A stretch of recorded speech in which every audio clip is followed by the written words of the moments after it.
Neste 26º domingo, lá no Missal Romano, aquele livro que o padre usa para celebrar a Santa Missa, está previsto para a missa de hoje como antífona de entrada, uma frase tão bonita do profeta Daniel: Senhor, tudo o que fizestes conosco, com razão o fizestes, pois pecamos contra vós e não obedecemos aos vossos mandamentos. Mas honrai o vosso nome, tratando-nos segundo vossa misericórdia. Muito bonita essa frase do capítulo 3º do livro do profeta Daniel. Por um lado, a justiça de Deus, que nos corrige, que nos educa com os acontecimentos da vida. Senhor, tudo o que fizestes conosco, com razão o fizestes, pois pecamos contra vós e não obedecemos aos vossos mandamentos. Deus nos corrige, Deus nos educa, educando-nos com os acontecimentos da vida, meus irmãos, os apertos da vida, as contradições da vida. No entanto, esta educação do Senhor não é uma educação irada, não é uma educação zangada, é uma educação cheia de misericórdia. Honrai o vosso nome, tratando-nos, Senhor, segundo vossa misericórdia. Aquele que nos corrige, aquele que nos conduz nos caminhos da vida, não é simplesmente Deus, mas é Deus Pai. É o Pai que é Deus, o Deus e Pai de nosso Senhor Jesus Cristo. A correção de Deus é paterna, é correção de amor, é correção em nosso benefício, para o nosso favor. Está aí, meus irmãos. Não é a primeira vez que a gente escuta nas leituras da missa, os textos da palavra de Deus, a peleja, a discussão entre Deus e o seu povo, porque muitas vezes o povo quer julgar o pensamento de Deus. É interessante isso, julgar o pensamento de Deus. Que ousadia a nossa. Você veja o versículo 25 desta leitura de hoje. Vós andais dizendo, a conduta do Senhor não é correta. É interessante, o homem julgando a conduta de Deus, o homem julgando a lei de Deus. Mas o homem pode fazer isso, meus irmãos? O homem pode julgar a conduta de Deus? Será que a lógica de Deus cabe mesmo na nossa lógica?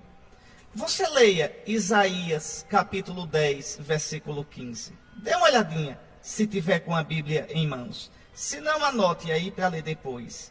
Isaías 10, 15. Escute. Acaso o machado conta vantagens à custa do lenhador?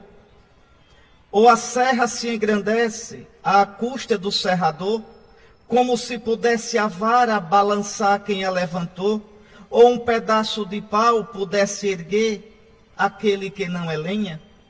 Ou seja, pode a serra dominar o serrador? Pode o pedaço de árvore dominar o lenhador? Pode o homem julgar Deus, meus irmãos? Nós somos apenas pó que o vento leva. O primeiro erro aqui do homem, a primeira atitude errada nessa leitura, é essa, aquela do homem querer julgar Deus. E isso é tão comum hoje. Nós nos consideramos os donos da nossa vida, e nós não somos. Não demos a vida a nós mesmos, não escolhemos ser quem somos desde o nascimento, e não somos os senhores do momento da nossa morte. Não. E queremos julgar Deus. Achamos-nos no direito de colocar Deus no canto do ringue, no canto do muro. Escute só ainda Romanos, capítulo 11, versículos 33 ao 36. São Paulo, diante do desígnio de Deus, diante do modo que Deus tem de dirigir os acontecimentos, olhe que atitude diferente. Olhe o que o apóstolo diz, Romanos 11, 33 a 36. Ó profundidade da riqueza, da sabedoria e do conhecimento de Deus. Como são insondáveis os seus juízos e impenetráveis os seus caminhos. De fato, quem conheceu o pensamento do Senhor? Ou quem foi seu conselheiro? Ou quem se antecipou em dar-lhe alguma coisa, de maneira a ter direito a uma retribuição? Na verdade, tudo é dele, por ele e para ele. A ele a glória para sempre. Amém. Está aí. Esta é a atitude correta diante de Deus. Aquela atitude de admiração diante da ação de Deus. Aquela atitude de obediência, aquilo que São Paulo chama obediência da fé. E, no entanto, vejam, o povo de Israel, no tempo de Ezequiel, profeta, e ainda hoje nós, ousamos pensar, a atitude, a conduta do Senhor não é correta. É impressionante. Você pense bem, o grande pecado do homem atual é avorar-se em juiz de Deus. Se o modo de agir do Senhor não couber na minha lógica, então eu descreio. Eu lhe volto as costas. Eu renego a Deus.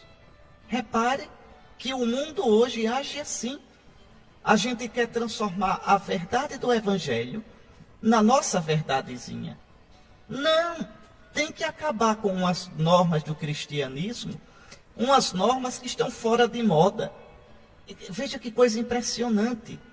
Não é a gente que se converte a Deus. Não é a gente que se converte ao Evangelho. É o Evangelho que tem que mudar para a gente. Mas se for assim, esse Evangelho não é mais Evangelho. Esse Evangelho não é mais a verdade. É uma mentira. É uma mentira. O que Deus chama certo, meu caro irmão, é o certo. O que Deus chama errado, meu irmão, é o errado. Não é a gente quem julga a Deus. É Deus quem nos julga. E se a nossa moda, se o nosso modo de pensar não combinam com a vontade de Deus, o azar é nosso, não é de Deus não. Ah, mas assim o povo deixa a igreja. E quem está preocupado com isso, meu irmão? O critério de nosso Senhor é outro. O critério de nosso Senhor não é a gente estar na igreja a qualquer custo, não. O critério de nosso Senhor é a fidelidade.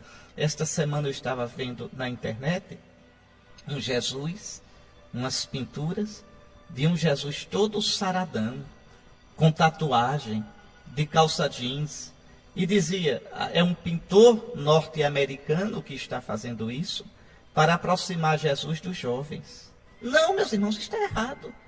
Está errado. Não é Jesus que tem que se converter aos jovens para ficar atraente. São os jovens que devem se converter a Jesus. Sou eu que devo me converter a Jesus. Não é Jesus que tem que fazer a minha vontade e assumir os meus jeitos. Sou eu quem devo procurar a vontade de Jesus e assumir os jeitos dele. É muito interessante a situação do mundo atual, de como a gente conseguiu, isso é uma obra satânica, inverter a ordem das coisas. Inverter. Não, religião não é questão de negociação, não. A verdade não se negocia, meus irmãos. A vontade de Deus não se negocia. A verdade é esta, a fé é esta. Quem quiser, ótimo, entre no caminho da conversão, a começar pelo Papa, pelos bispos, pelos padres. Nós temos que nos converter a nosso Senhor. Você tem que se converter a nosso Senhor. Não é nosso Senhor que tem que se converter a você. Então, hoje a tendência do mundo é julgar nosso Senhor. E você? Pense um pouco, pense um pouco. Você busca de verdade a vontade de Deus? Você sabe sair do seu modozinho de ver, do seu modozinho de julgar, do seu modozinho de sentir, para buscar o modo de Deus? É um desafio grande. Ou você faz isso, claro, não com estas palavras, mas você será que você não faz? Como esses judeus do profeta Ezequiel fazem? A conduta do Senhor não é correta? Julgam a Deus? Porque quando a gente julga a Deus, a gente está na mentira. A gente está perdendo de vista que Deus é Deus. A gente vai ter sempre que optar entre a soberba de agir do nosso modo, segundo nós mesmos, ou a fé de deixar-se guiar pelo Senhor, mesmo quando não compreendemos totalmente os seus caminhos. Um exemplo belíssimo disso é nosso pai Abraão. Você veja lá depois, Gênesis capítulo 22, quando Deus pede o filho único de Abraão em sacrifício. Abraão, toma teu filho, Isaque, teu único, a quem tanto amas, vai e o oferece em sacrifício no lugar que eu te indicar. E Abraão foi. Veja, uma atitude impressionante. Ele confiou no Senhor. Ele esperou no Senhor contra toda esperança. E por isso viu a luz. É que Deus se revela aos humildes. Deus se revela aos que não o provam, mas se esconde dos soberbos. Eu já comentei com você um texto belíssimo do livro da Sabedoria. Você pode dar uma olhada. Sabedoria, capítulo 1, versículos 1 ao 2. Onde a palavra de Deus diz exatamente isso que eu acabei de dizer. Olha aqui. Amai a justiça, vós que governais a terra. Pensai corretamente sobre o Senhor, e com integridade de coração procurai-o. Ele se deixa encontrar pelos que não o põem à prova, e se manifesta aos que nele confiam. Quando a gente se abandona na vontade de Deus, quando a gente se entrega de verdade, então aí sim, a gente experimenta a presença do Senhor. Não é a gente julgar o Senhor, é a gente se deixar julgar por Ele. Agora você veja os versículos 26 a 28 dessa leitura de hoje, dessa primeira leitura. Quando um justo se desvia da justiça, pratica o mal e morre, é por causa do mal praticado que ele morre. Quando o ímpio se arrepende da maldade que praticou e observa o direito e a justiça, conserva a própria vida. Arrependendo-se de todos os seus pecados, com certeza viverá, não morrerá. O que significa isso? O Senhor aqui chama a atenção para a nossa responsabilidade em cada momento da vida, em cada fase da vida. Eu posso perder minha vida se teimosamente me fechar para o Senhor. Não adianta dizer creio quando vivo do meu modo, como quem não crê. Não adianta dizer creio em Deus, amo o Senhor, quando não aceite os preceitos e as correções do Senhor. É o que dirá daqui a pouco, também nós vamos escutar o evangelho de hoje. Minha fé ou descrença mostram-se nas minhas atitudes concretas. Não é só palavra, não. Não é da boca para fora, não. Depois, eu de verdade, com as minhas atitudes, eu de verdade, com a minha prática de vida, mostrar a minha fé. Às vezes a gente é tão cínico, meus irmãos, tão cínico, né? Vive como se Deus não existisse. Dizemos que cremos no Senhor e tranquilamente, sem nenhum problema de consciência, vamos sorrindo e levando a vida na brincadeira, como se religião fosse brincadeira. Não, eu sou católico, sabe? Mas assim, não pratico muito não sei o quê. Cuidado, cuidado. Um dia haverá o juízo de Deus. Deus que nos leva a sério, espera que nós o levemos a sério. Não é brincadeira não. Quando a gente ama, a gente leva a sério. Levar Deus com a barriga é uma falta de respeito para com Ele. Se eu creio, devo demonstrar minha fé na vida concreta, nas escolhas que eu faço, nas obras da minha vida. Dê uma olhadinha na epístola de São Tiago, capítulo 2, versículos 14 ao 26. É comprido, mas eu não vou ler aqui todo. Tiago 2, 14 a 26. Só vou recordar. São Tiago pergunta: o que é que adianta alguém ter fé se não tem as obras? Essa fé da boca para fora, essa fé só sentimento, é estéril, é perdida. Mostra-me tua fé sem as obras. É impossível. Eu te mostrarei a minha fé pelas obras. Eu te mostrarei a minha fé pela minha coerência de vida. Chega, viu, meus irmãos? Chega de cristãos amadores. Chega de cristãos de nome. Chega de cristãos da boca para fora. Depois, uma outra coisa da leitura de hoje é que o Senhor nos mostra que sempre estará disposto a nos acolher, a nos perdoar, desde que nos convertamos a Ele de todo o nosso coração. Uma coisa que a leitura de hoje quer mostrar é isso. O tempo todo na minha vida, em cada fase da minha vida, eu devo escolher. Devo escolher por Deus. E se não escolho por Deus, eu escolho contra Deus. Por exemplo, me vem agora a lembrança de um exemplo.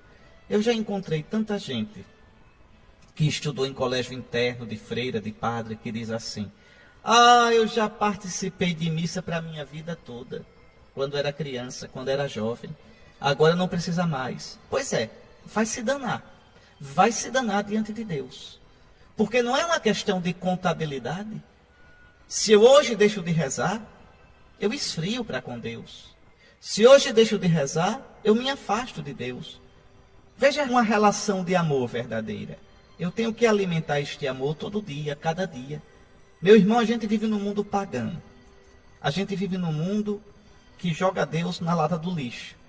Um mundo que se comporta como se Deus não existisse. Ou a gente renova todos os dias, na oração, no esforço para viver diante de Deus, na adesão a Ele.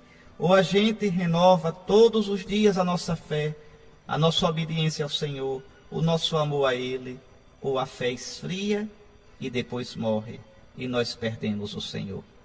Então não adianta. O profeta hoje, em nome de Deus, vai dizer: quando um justo se desvia da justiça, é por causa do mal praticado que ele morre. Quer dizer, morre na alma.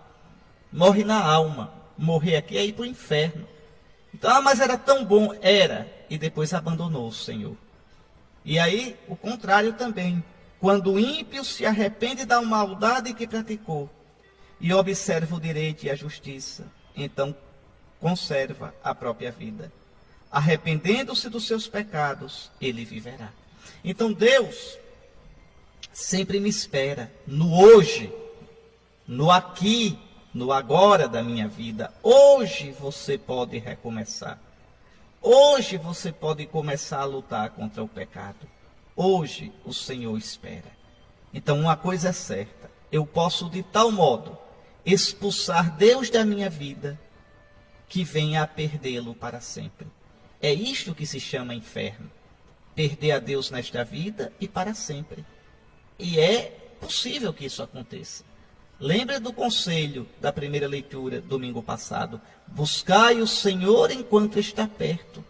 Procurai-o enquanto se deixa encontrar. Eu lhes explicava isso. Então não é brincadeira. Não, olhe, cuidado, não façamos Deus de compadre e nem brinquemos com as coisas da fé. São coisas muito sérias. Aliás, é a coisa mais séria da nossa vida. Nós podemos nos danar eternamente. Nós podemos perder a vida para sempre. Que o Senhor nos ajude. Nos dê cada vez mais o dom da fé. De confiar nele e de levar a sério tudo aquilo que é dele. Vamos agora, meus queridos irmãos, rezar juntos o Salmo responsorial deste 26º domingo comum, que é o Salmo 24, 25. É muito interessante o que o salmista vai pedir. Deve ser também a nossa oração. Mostrai-me, Senhor, vossos caminhos. Fazei-me conhecer a vossa estrada. Que vossa verdade me oriente e me conduza. Está aí. A cada época da vida, em cada situação, a gente deve renovar nossa adesão a nosso Senhor. Deve deixar nosso modo de ser para abraçar o modo de ser de Deus. Mostrai-me, ó Senhor, vossos caminhos. Leitura muito bonita esta, meus irmãos, muito bonita. Vamos meditá-la dividindo-a em duas partes. Primeiro, os versículos 1 a 4. Veja, a leitura de hoje vai até o versículo 11. Então, 1 a 4. Aí, neste primeiro momento, São Paulo dá preceitos para a vida da comunidade cristã. Ou seja, dá preceitos para a vida da igreja. Vamos ver um pouquinho quais são esses preceitos. Ele diz: irmãos, e aí faz um apelo bem dramático. Olha só, repare. Se existe consolação na vida em Cristo, meus irmãos, se Cristo dá consolo a vocês, se existe alento em se amar mutuamente, se existe aquela comunhão gerada pelo Espírito Santo, se existe ternura e compaixão, então, meus irmãos, tornai completa a minha alegria. Como? Amando-vos. Olha como São Paulo diz: aspirai à mesma coisa, unidos no mesmo amor, vivei em harmonia, procurando a unidade. Esse aspirai à mesma coisa não é qualquer coisa, é aspirai o reino de Deus. Aspirai viver na amizade de Cristo. Aspirai o céu, reino de Deus, reino dos céus, o céu. Aspirai, meus irmãos, e por isso vivei na vontade do Senhor, vivei no amor. Não façais nada por competição ou vanglória, mas com humildade, cada um julgue que o outro é mais importante. E não cuide somente do que é seu, mas também do que é do outro. Então, são conselhos bem práticos e muito necessários para a nossa vida de comunidade. Eu buscar não primeiramente o que é meu, mas eu buscar o bem da igreja, buscar o bem dos meus irmãos, buscar o bem da comunidade, eu saber dar o lugar, eu saber não querer estar em primeiro lugar, mas querer que em primeiro lugar esteja o Senhor. Aí depois que São Paulo dá esses conselhos, ele vai dar, interessante, um modelo surpreendente. Ele vai dar um modelo impressionante para a gente. Quem é o modelo? Qual a motivação da vida vivida no amor fraterno? Veja aí o versículo 5. Tende em vós os mesmos sentimentos do Cristo Jesus. O modelo é Cristo. Na igreja, olhe, a gente perdoa os irmãos por causa de Cristo, mesmo que o irmão não merecesse o perdão. Na igreja a gente atura aquele irmão antipático, aquela irmã que faz mal, por causa de Cristo. Na igreja a gente vai à missa, a gente persevera, não é por causa do padre, é por causa de Cristo. Tende em vós os mesmos sentimentos do Cristo Jesus. Às vezes me dá uma tristeza quando eu vejo, muda o padre numa paróquia. Aí algumas pessoas não vão mais à missa. Mas repare que presepada. Eu vou à missa por causa de Cristo ou por causa do padre? Eu vou à missa para escutar a palavra de Deus e oferecer o sacrifício de Cristo? Ou porque o padre é assim ou assado? Mas que coisa mais doida, mais errada, que presepada. É como alguém, por exemplo, acontece na igreja alguma coisa que eu não gosto, aí digo, eu vou deixar a igreja. Pois deixe, meu irmão, porque você nunca foi igreja, você nunca soube o que era igreja. A gente está na igreja, não é por causa da igreja, a gente está na igreja porque ela é a igreja de Cristo, porque Cristo fundou essa igreja, Cristo sustenta essa igreja com o seu Espírito Santo. Não é porque eu gosto ou porque eu simpatizo, não. Negócio de gostar é produto de supermercado. Eu gosto desse sabão, compro esse, não compro outro. Nem time de futebol a gente deixa. E é coisa desse mundo, é coisa besta. Mas a gente não deixa. O time está perdendo, ninguém deixa.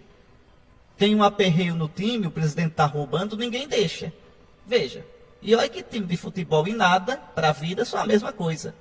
Agora, e a religião, que é uma coisa séria? Fé, que é uma coisa séria. Que loucura, meus irmãos. E, no entanto, quantas vezes a gente escuta falar nisso? Então, é falta de fé, é falta de juízo, é falta de profundidade.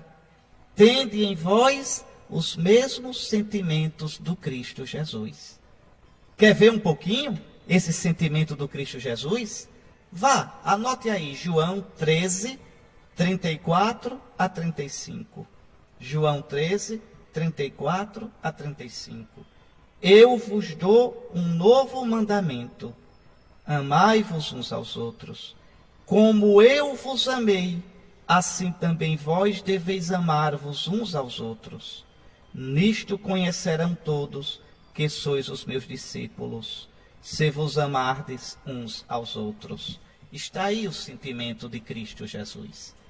São Paulo, nesta leitura da carta aos Filipenses, nada mais está fazendo do que aplicar na vida da comunidade, aconselhar a comunidade a viver o preceito do amor, como Jesus nos amou. Ó, meus irmãos, pensem bem. A igreja não é um clube de gente boa, de gente impecável, de gente simpática, de gente bacana. Não, a igreja não é isto. A igreja é a comunidade que tem seu eixo em Cristo, que amou até a morte. Somos irmãos. Amigos a gente escolhe. Irmãos, é Deus quem dá. É o amor de Cristo que nos uniu. Muito bem. Aí São Paulo vai destrinchar esses sentimentos de Cristo. Tende em vós os mesmos sentimentos do Cristo Jesus. E quais são esses sentimentos de amor? Ele vai dizer de um modo lindo. Veja, olha aí os versículos 6 a 10. Vai aparecer todo o percurso que o Filho Jesus vivenciou por nós, por nosso amor. Primeiro, ele era Deus. É uma palavra muito bonita. Veja, São Paulo diz, ele, existindo em forma divina, não se apegou ao ser igual a Deus. Está aí no versículo 6.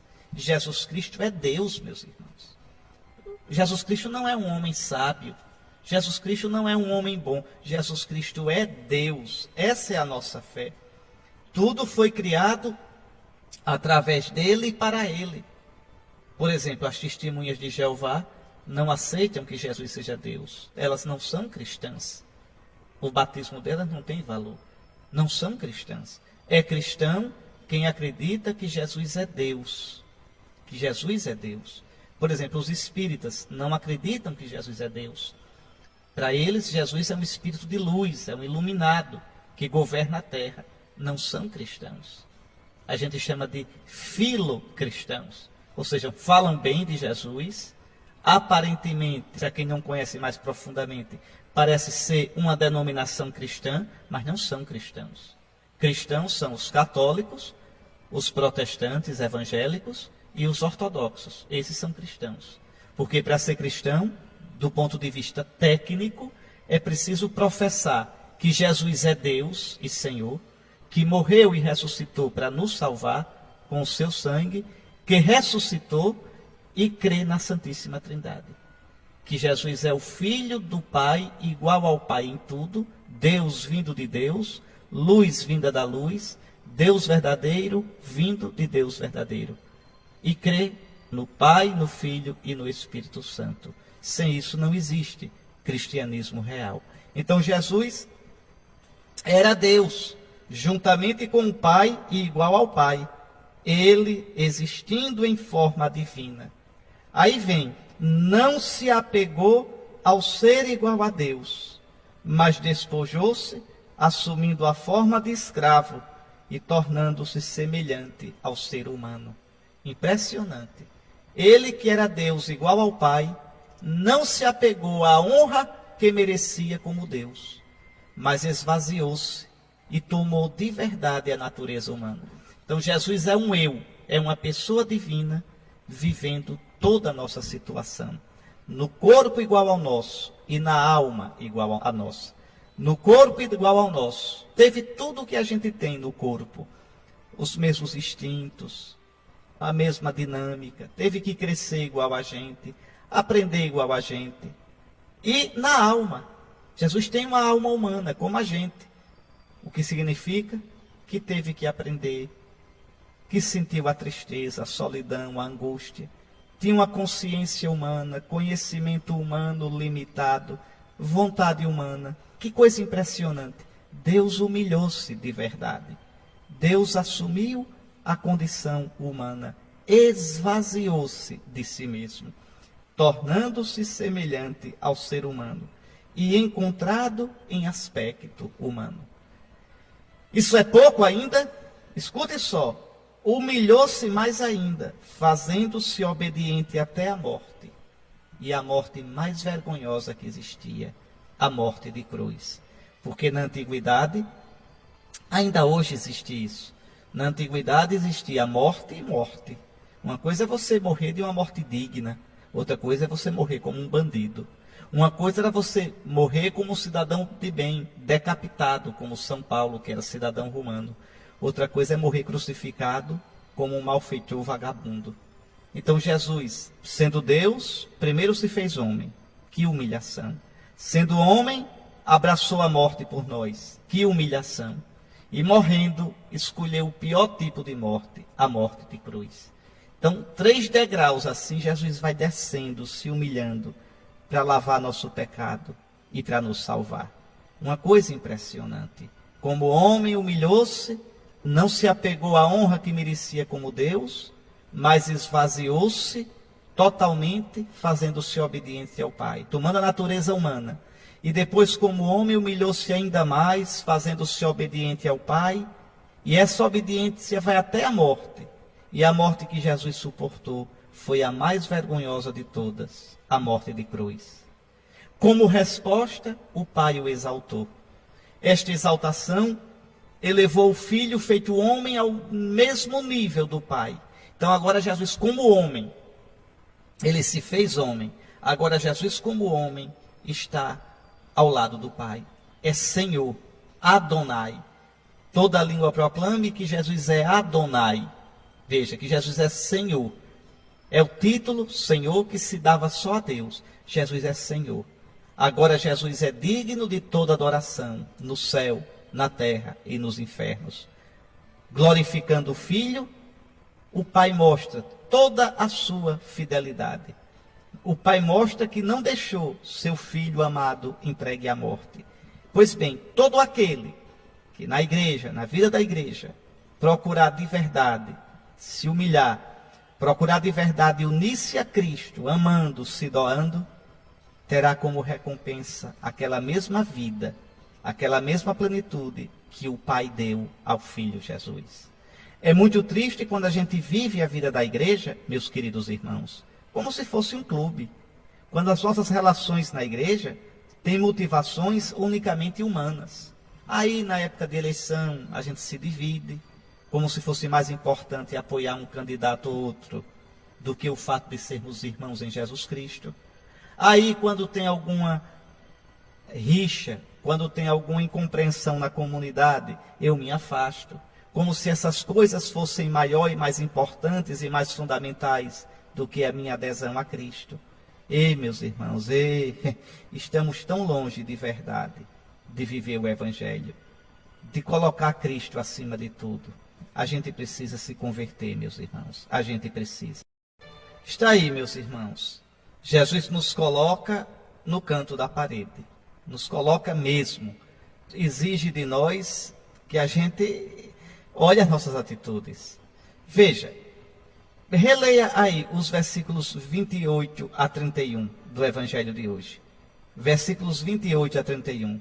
Logo no comecinho. Que vos parece? Pergunta Jesus. Um homem tinha 2 filhos. Dirigindo-se ao primeiro, ele disse: Filho, vai trabalhar hoje na vinha. O filho respondeu: Não quero. Veja, teimoso. Mas depois se arrependeu, mudou de opinião e foi. Está vendo? Primeiro impulso foi de fazer a sua vontade. Está errado. Primeiro impulso foi de desobedecer. Está pecando. Mas depois pensou direito, converteu-se. Na primeira leitura de hoje, Deus diz que se o homem se converter, ele acolhe o arrependimento. Ele perdoa. Deus perdoa. O pai dirigiu-se ao outro filho e disse a mesma coisa. Ele respondeu, sim, senhor, eu vou. Mas depois não foi. Pronto. Era uma obediência da boca para fora. Eu falava nesse instantinho, na primeira leitura, comentando a primeira leitura, nessa questão. Então vejam, é uma coisa que a gente tem que pensar. Pense bem, o cristão e servo de Cristo não é aquele que diz que é cristão. Não é aquele que se considera católico, mas é aquele que de verdade faz a vontade do Senhor, cumprindo os seus preceitos, vivendo conforme os ensinamentos da igreja. Não basta falar, não. É necessário fazer, praticar concretamente. Católico do meu jeito, não existe esse católico. Católico ao meu modo é caótico, como dizia o antigo arcebispo do Rio de Janeiro. Não é católico, é caótico. Católico é o que de verdade sai do seu jeitinho de ser para viver no jeito de ser que Cristo pede através da boca da sua igreja católica. Cristão católico sem conversão, cristão católico fazendo como eu quero e não como o Senhor quer. Jesus aqui chama atenção para isso. Veja aqui os versículos 31 a 32. Retome. O que é que Jesus diz? Em verdade, escute só. Em verdade vos digo que os cobradores de impostos e as prostitutas vos precedem, aos escribas e fariseus, no reino de Deus. Vos precedem. Porque João veio até vós num caminho de justiça e vós não acreditastes nele. Ao contrário, os publicanos e as prostitutas acreditaram, creram nele. Vós, porém, mesmo vendo isso, não vos arrependestes para crer nele. Então, os entendidos da lei, os religiosos da época, falavam de Deus, falavam da lei de Moisés com a boca, mas não viviam de fato o que pregavam, o que falavam. Os publicanos e prostitutas, que pareciam tão distantes de Deus e da sua lei, tiveram na prática a boa vontade de acolher João Batista e acolher Jesus. Meu irmão, minha irmã, seu cristianismo é de palavras ou de prática real? Olhe, entrará no reino dos céus não quem fala que crê, não quem fala que obedece ao Senhor, mas quem de fato tem um coração disponível para viver de acordo com a santa vontade de Deus. Pense bem nisso. Pense e olhe a sua vida. Uma outra coisa aqui interessante é que você sabe que muitos cristãos de outras denominações dizem assim, basta fé e nós seremos salvos. Não, isso não é verdade. Isso não está na Sagrada Escritura. E o amor, que é a plenitude da lei. A plenitude da lei não é a fé, é o amor. O amor motivado pela fé. E as boas obras? A prática por amor de Cristo. A prática das boas obras por amor de nosso Senhor. Olha, eu vou lhe dar aqui alguns textos, só para você ver isso. Será verdade que basta a fé para ser salvo? Será que isso é verdade? Só a fé? Isso está na Escritura? Não está não. Não está na Escritura. Está na Escritura que a fé deve me levar a uma vida nova, de obras novas. Eu vou lhe dar alguns textos. Se você tem caneta aí, era bom copiar com o lápis, tá certo? Com papel e lápis. Olhe, Mateus capítulo 7, versículos 15 ao 23. Mateus 7, 15 a 23. Depois vejam, Mateus 25, 31 a 45. Mateus 25, 31 a 45. Depois, 1 aos Coríntios 13, 2. 1 aos Coríntios 13, 2. Depois, Tiago 2, 14 a 18. Tiago 2, 14 a 18. Depois, Apocalipse 2, 23. Apocalipse 2, 23. Apocalipse 14, 13. 14, 13. Apocalipse 22, 12. Apocalipse 22, 12. Todos esses textos nos mostram que sem as obras, certamente obras nascidas da fé, mas obras, sem essas obras, ninguém se salva. Leia esses textos, leia, pegue lá a Bíblia, leia, sublinhe, e depois me responda. É correta a doutrina de que só a fé salva? De que basta a fé para salvar? Não é, não existe isso. Não existe na Sagrada Escritura essa doutrina. O que existe é a doutrina que o homem não se salva pela prática da lei de Moisés, das obras da lei de Moisés. Que o homem se salva crendo em Cristo e realizando as obras de Cristo. A fé que opera pela caridade. A fé que opera por uma vida de obras concretas. É muito importante, viu? A gente entender a Sagrada Escritura do modo correto. Pois bem, quando São Paulo afirma que nós somos justificados pela fé sem as obras, o que é que ele quer dizer? Porque ele diz, o homem não se salva pelas obras da lei de Moisés, mas pela fé em Jesus Cristo.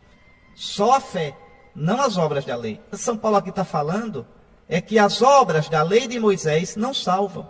Quais são as obras da lei de Moisés? A circuncisão, a guarda do sábado, as peregrinações ao templo de Jerusalém, aquela dieta que distingue o que é puro do que é impuro. Isso não salva. Quem salva é a fé em Jesus. Quem salva é a fé cristã, que nos coloca numa nova vida, numa nova prática religiosa. As obras do cristão não são as obras da lei de Moisés, mas são as obras sustentadas pelo Espírito do Cristo, ressuscitado, nosso Salvador. São obras em Cristo, obras necessárias, obras que nos guardam para a vida eterna. O fato é que uma fé sem obras, não as obras da lei de Moisés, mas as obras que nascem do amor a Jesus. Uma fé sem as obras é morta e atua. Aliás, eu deixo para você meditar nessas belíssimas palavras do beato Charles de Foucault, que viveu no final do século XIX. Olha o que ele diz. Jesus disse, e esta é sua primeira palavra aos seus apóstolos, sua primeira palavra a todos os que têm sede de conhecê-lo.